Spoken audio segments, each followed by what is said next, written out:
नमस्कार। मैं आशीष राठौर आपका फिर से एक बार स्वागत करता हूं। आज इस वीडियो में बात करेंगे कि कैसे अरविंद केजरीवाल नपने के अंतिम कगार पे हैं। इन्फोर्समेंट डायरेक्टरेट ने ऐसा क्या कोर्ट में बड़ी सबूत पेश कर दी है जिस कारण से अरविंद केजरीवाल की स्थिति बिल्कुल हेमंत सोरेन के रास्ते जा रही है। आगे की कैसे सीजेआई DY चंद्रचूड़ की जो स्टेटमेंट है वो दिखाती है कि सिर्फ और सिर्फ दोहरा नीति और दोहरा चरित्र के रास्ते पे ये भी चल दिए हैं जिस कारण से सीजेआई के ऊपर भी बड़ी आफत आ गई है। आगे बात करेंगे कि राहुल गांधी पूरी तरीके से अब खत्म होने वाले हैं राजनीति पद से। ऐसा क्या गलती कर दिया, ऐसा क्या स्टेटमेंट दिया जिससे सदस्यता रद्द होने की भी स्थिति आ गई। लेकिन सबसे पहले दोस्तों बात करें कि वही अरविंद केजरीवाल जो हमेशा देश विरोधी एजेंडा चलाते हैं, वही अरविंद केजरीवाल जो हमेशा देश के खिलाफ स्टेटमेंट देते हैं, वही अरविंद केजरीवाल जो हमेशा गलतियां करके भी खुद को यह कहते हैं कि मैंने तो कोई गलती नहीं करी, मैंने तो कोई भ्रष्टाचार नहीं किया, मैंने तो कोई पाप नहीं किया। लेकिन फिर भी वही अरविंद केजरीवाल बार बार कानून के समन को नजरअंदाज करते हैं। वही अरविंद केजरीवाल जो खुद को ये बताते हैं, जताते हैं कि मैं एक आम आदमी पार्टी हूं, मैं एक आम आदमी हूं, 5 रुपए की कलम रखता हूं, वही अरविंद केजरीवाल 52 करोड़ के शीश महल बना करके भी पूरी लाइफ लेविश जिंदगी जीते एक बिजनेसमैन की तरह।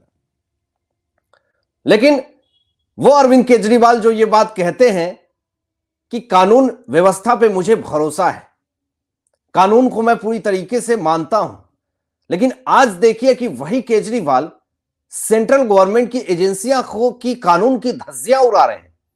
और देखिए अंतिम छोर पे अब अरविंद केजरीवाल आ चुके हैं गिरफ्तारी की, और मैं आपको सबूत दिखाऊंगा और सबूत में देखिएगा कि पूरी तरीके से अरविंद केजरीवाल का नपना पूरी तरीके से तय हो चुका है। पहले तो दोस्तों देखिए यहां पे कि केजरीवाल ने 6 समन को इग्नोर किया है, उसका कोई जवाब नहीं दिया, लेकिन ईडी 7वां नोटिस भेजने के लिए तैयार है। अभी देखिएगा आगे आपको दिखाते हैं। ईडी के सामने पेश होने से एक बार फिर साफ इनकार कर दिया केजरीवाल ने। आम आदमी पार्टी ने कहा कि ईडी को केजरीवाल को बार बार समन भेजने के बजाय अदालत के फैसले का इंतजार करना चाहिए। देखिए ये कह करके अरविंद केजरीवाल खुद को ये बचाना चाहते हैं, और ये बार बार जो इन्फोर्समेंट डायरेक्टरेट इनको समन कर रही है, ये बिल्कुल कानूनी प्रक्रिया के रास्ते पे चल करके ये समन इनको भेजा जा रहा है। लेकिन फिर भी इन सब चीजों को नजरअंदाज करते हुए खुद की खामियां को छुपाने की कोशिश करने के लिए पूरी तरीके से अरविंद केजरीवाल आगे बढ़े हुए।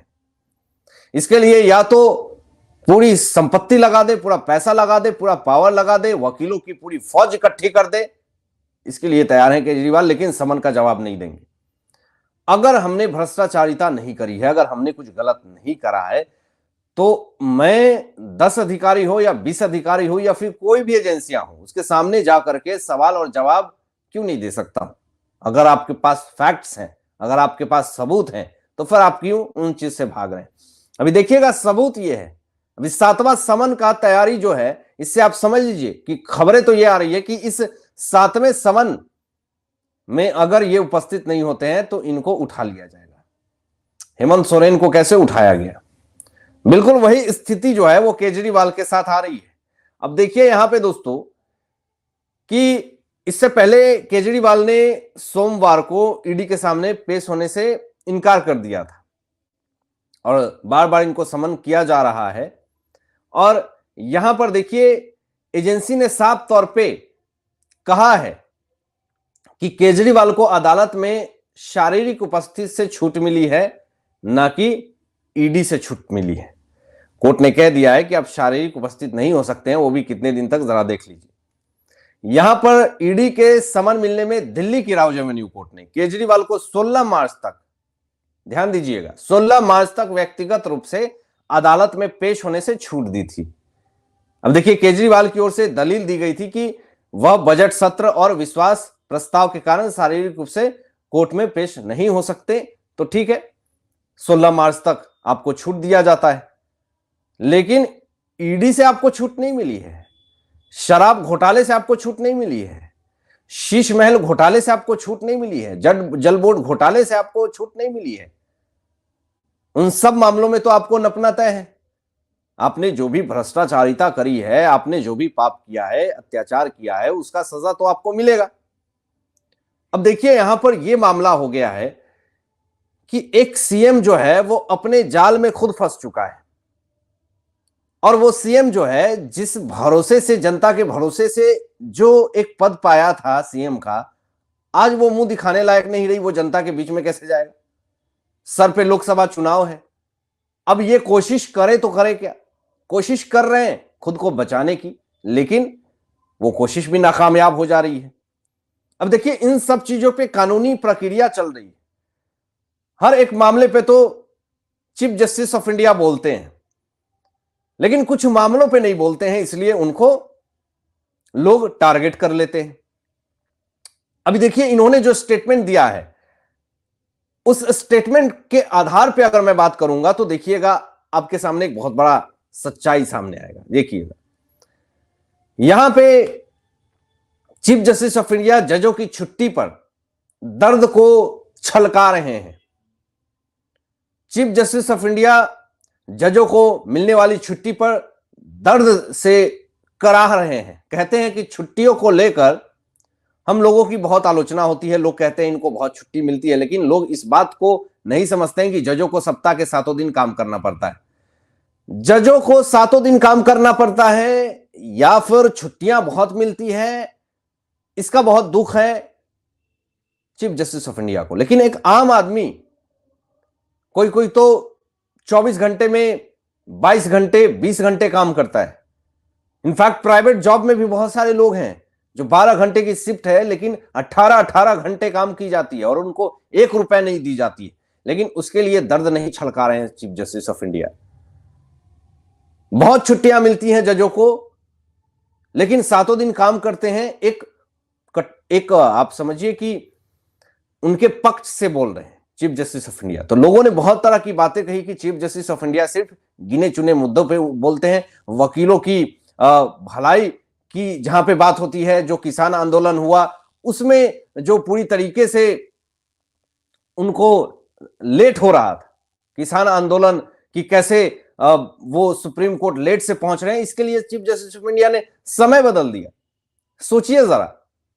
लेकिन इन सब चीजों के लिए तो चीफ जस्टिस ऑफ इंडिया ने अपना एक प्रतिक्रिया दिया, लेकिन जरा देखिए कि वही वेस्ट बंगाल में एक और संदेश खाली 13 वर्ष की बच्ची का रेप हो गया। दोनों का स्तन काटे गए, आंखें निकाल दी गई, फिर दफना दिया।